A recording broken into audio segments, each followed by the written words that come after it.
नमस्कार दोस्तों, आज हम मानक बुक का अभ्यास 7 करेंगे जिसकी गति 80 शब्द प्रति मिनट रहेगी।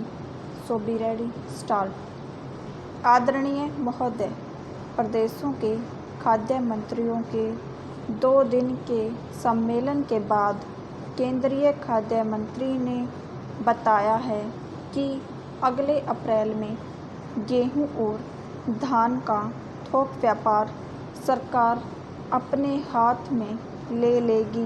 विराम। सब प्रदेशों के मंत्री इस पर सहमत हो गए हैं। विराम। अन्न का जो संकट आज देश के सामने है, समूचे अर्थतंत्र के सरकारीकरण की बात सोचने वालों का उससे हौसला बढ़ा है। हालांकि पिछले वर्षों के भयंकर अकाल के समय भी सरकार ने ऐसा करने की बात नहीं सोची, लेकिन अब आयात निर्यात, चीनी, कपड़ा, लोहा, अनाज आदि सब के व्यापार पर सरकार कब्जा करना चाहती है, क्योंकि इस सरकारीकरण को ही समाजवाद का पर्याय समझा जाता है। विराम। वित्त मंत्रालय पहले 50 लाख टन से अधिक के भंडार बनाने के पक्ष में नहीं था, लेकिन वह इतनी जल्दी 2 करोड़ टन अनाज की खरीद फरोख्त में 20 अरब रुपया फंसाने को कैसे तैयार हो गया और इसके पीछे क्या आर्थिक तर्क हैं, यह बात आसानी से समझ में आने वाली नहीं। विराम।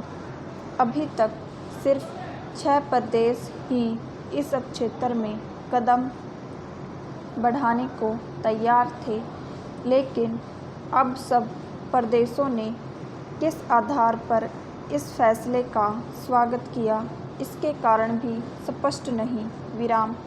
पहला, सरकारीकरण या राष्ट्रीयकरण का सर्वत्र विरोध नहीं किया जा सकता, लेकिन कुछ क्षेत्र ऐसे हैं जिनकी देखभाल का दायित्व जनता पर ही छोड़ा जाना चाहिए। विराम। अनाज का क्षेत्र ऐसा ही है। विराम। जमाखोरी और मुनाफाखोरी रोकने के लिए सरकार कठोर निरीक्षक की भूमिका यदि निभाए और अभाव की पूर्ति का ही जिम्मा संभाले तो समस्या का द्विपक्षीय हल भी निकाला जा सकता है और सरकार बहुत सी परेशानियों तथा आलोचनाओं से भी बच सकती है। विराम।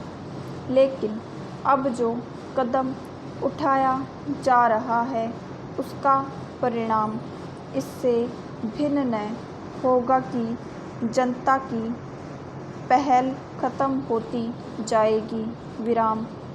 एक के बाद दूसरे क्षेत्र के सरकारीकरण की आवश्यकता महसूस होगी और सरकार तथा जनता की दूरी दिन प्रतिदिन बढ़ती जाएगी। विराम। मेरे चैनल को सब्सक्राइब कीजिएगा, शेयर कीजिएगा, लाइक कीजिएगा। कल मिलते हैं फिर एक नई डिक्टेशन के साथ।